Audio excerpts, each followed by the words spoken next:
Assalamualaikum warahmatullahi wabarakatuh. Di sini saya akan mempresentasikan hasil tugas mata kuliah Teknik Lingkungan tentang pengelolaan limbah sampah plastik dengan dosen pengampu Dr. Insinyur Cundakus Habsya, Magister Sarjana Arsitek. Sampah plastik. Sampah plastik adalah semua barang bekas atau tidak terpakai yang materialnya diproduksi dari bahan kimia tak terbarukan. Sebagian besar sampah plastik yang digunakan sehari-hari biasanya dipakai untuk pengemasan. Praktis, kantong plastik juga masih sering dipakai sebagai tempat sampah organik yang akan dibuang ke tempat pembuangan sampah. Sebagaimana yang dinyatakan oleh Kementerian Lingkungan Hidup dan Kehutanan CNN Indonesia 2016, Direktur Jenderal Pengelolaan Sampah Limbah dan B3 KLHK Tuti Hendrawati menyatakan bahwa jumlah sampah plastik di Indonesia mencapai 9,52 juta ton pada tahun 2019 silam, Wahyuni 2016. Hal ini terjadi karena masih banyak toko, konsumen, atau anggota Asosiasi Pengusaha Retail Indonesia atau APRindo yang terus menghasilkan sampah plastik sebanyak 10,95 juta ton setiap tahunnya. Wahyuni 2016, Nadila Satrivi, dan Chandra Purnama 2021 halaman 2. Berdasarkan jenis-jenisnya, sampah dibagi menjadi dua bagian, sampah organik dan sampah anorganik.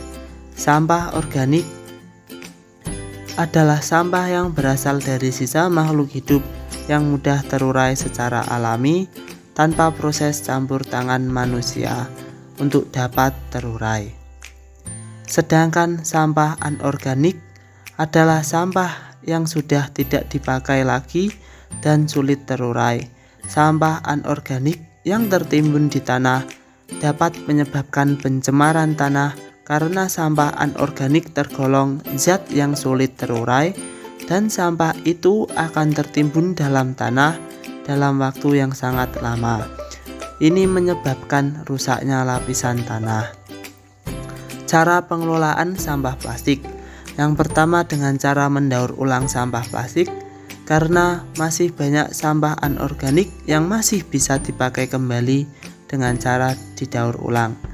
Yang kedua, memilah sampah plastik berdasarkan jenisnya. Terdapat beragam jenis sampah yang berbahan plastik seperti gelas plastik, sedotan, botol plastik, dan lain-lain. Maka dari itu, kita harus memilahnya agar mempermudah dalam mengelola sampah itu kembali. Yang ketiga, dengan cara membersihkan plastik dari kontainer yang lainnya. Apabila sampah plastik seperti botol minum yang memiliki label, stiker, atau kertas, maka sebaiknya kita membersihkan dengan cara mencucinya atau dengan mengeriknya memakai cutter hingga bersih. Yang keempat, memakai mesin pencacah plastik. Sistem pengelolaan limbah sampah plastik atau mesin penghancur plastik memiliki peran yang sangat penting. Fungsinya adalah untuk menghancurkan plastik hingga akhirnya menjadi serbuk yang teksturnya kasar. Pisahkan serpihan tersebut baik yang terapung atau tenggelam. Setelah itu, hancurkan lagi dengan mesin sampai meleleh.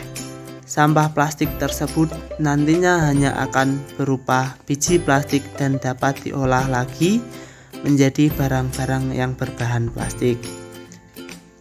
Yang kelima, dengan cara mengelola sampah plastik dengan menggunakan bank sampah.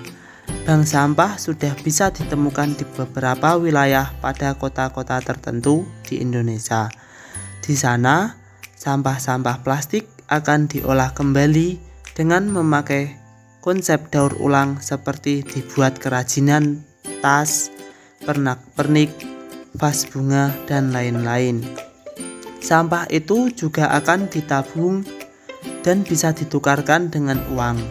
Seluruh sampah yang dikirim ke sana akan dicatat di buku laporan khusus. Dikatakan oleh Sekretaris Daerah Kabupaten Kendal, Muh Toha, sampah menjadi masalah yang menumpuk selama bertahun-tahun. Secara nasional, termasuk di wilayah Kabupaten Kendal, masyarakat memproduksi sampah dan hanya membuangnya ke tempat pembuangan tanpa dibarengi dengan pengelolaan yang baik. Setiap hari, masyarakat Kabupaten Kendal menghasilkan sampah sebanyak 1.500 kubik per hari, sehingga membutuhkan tempat pembuangan sampah yang cukup luas. Sekarang Kabupaten Kendal mulai mendirikan bank sampah. Bank sampah Kabupaten Kendal membuat program baru, yaitu bank sampah on the spot, yang artinya mendatangi ruang terbuka hijau dan bekerja sama dengan komunitas yang ada di Kabupaten Kendal. Program ini dibuat untuk mendukung program tukar sampah dengan bahan sembako. Ketua Bank Sampah Kabupaten Kendal, Nunu, menjelaskan bahwa program ini merupakan salah satu bentuk kepedulian bank sampah terhadap masyarakat, khususnya di wilayah Kabupaten Kendal. Masyarakat bisa datang langsung membawa sampahnya yang sudah dipilah dan menukarkannya dengan bahan sembako seperti beras, sayuran, buah, bumbu masak, dan lain sebagainya. Tidak hanya bahan sembako saja, tapi juga dapat ditukarkan dengan hasil kerajinan yang dibuat oleh bank sampah. Selain itu, menurut Nunu, kegiatan ini juga memberikan edukasi kepada masyarakat untuk peduli dan menjaga kebersihan. Ia juga mengajak masyarakat untuk menjaga kebersihan lingkungan dengan cara memilah sampah dari rumah, seperti logam, plastik, kaca, elektronik, dan kertas yang nantinya bisa dibawa di bank sampah induk untuk dapat dimanfaatkan kembali menjadi kerajinan. Kesimpulan, sampah plastik merupakan salah satu limbah padat yang sulit terurai oleh mikroorganisme, sehingga dibutuhkan pengelolaan khusus. Salah satunya adalah dengan mendirikan bank sampah seperti program pemerintah Kabupaten Kendal. Program ini bertujuan untuk bentuk kepedulian kepada masyarakat, khususnya Kabupaten Kendal, dengan program tukar sampah dengan bahan sembako, dan hasil sampah itu dikumpulkan di bank sampah akan dijadikan kerajinan. Maka mari kita saling menjaga dan menggunakan barang yang berbahan plastik dengan sebaik-baiknya. Dengan pengelolaan sampah tersebut diharapkan bisa menumbuhkan kesadaran masyarakat agar mengurangi pencemaran lingkungan. Kreativitas masyarakat juga sangat berperan dalam mengelola dan memilah sampah plastik untuk menjadi hasil kerajinan guna untuk meningkatkan perekonomian dan menciptakan lingkungan yang asri.